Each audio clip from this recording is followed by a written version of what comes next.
He built an empire worth over $1 billion, and then he burned it to ashes. This is the story of Sergio El Lumbre Castillo, a drug lord so paranoid, so ruthless, and so obsessed with control. He would rather destroy everything than let anyone take it from him. Born in northern Mexico, Sergio wasn't always a criminal.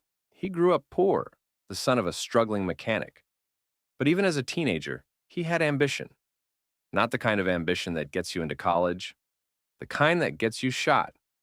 By age 18, Sergio was working as a runner for a local cartel, moving bricks of cocaine across the border into Texas.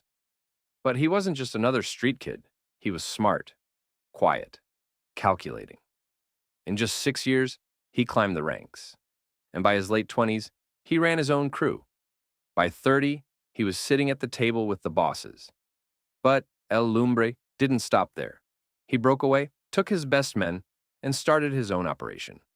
Not in Mexico, in South America. He struck a deal with ex-FARC guerrillas in Colombia and secured a direct supply route from jungle labs to Central America to the U.S.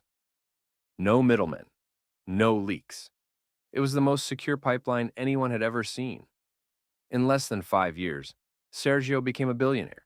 He built mansions in Panama, had fleets of armored SUVs, and stored millions in underground bunkers beneath fake farms. But the more power he gained, the more paranoid he became. He stopped trusting lieutenants.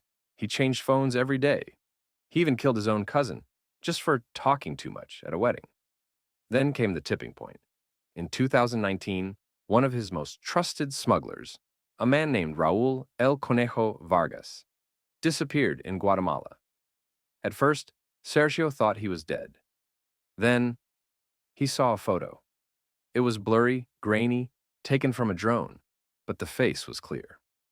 Raul, sitting in a DEA safe house, smiling. That's when Sergio snapped. He didn't wait. He didn't run. He torched everything. First, he sent orders to burn 6 storage sites across Honduras and Nicaragua.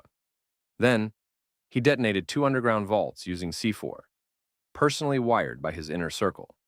One vault alone held an estimated $400 million in cash. Over the next 72 hours, El Lumbre lit up his own empire like a funeral pyre. His men dumped barrels of cocaine into rivers. Planes were burned on airstrips. One safe house was soaked in diesel and turned into a bonfire, with his own luxury cars inside.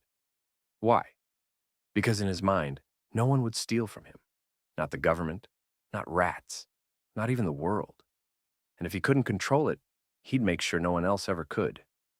By the time law enforcement reached the last location, all they found was smoke, ashes, and a message painted on the wall in red spray paint.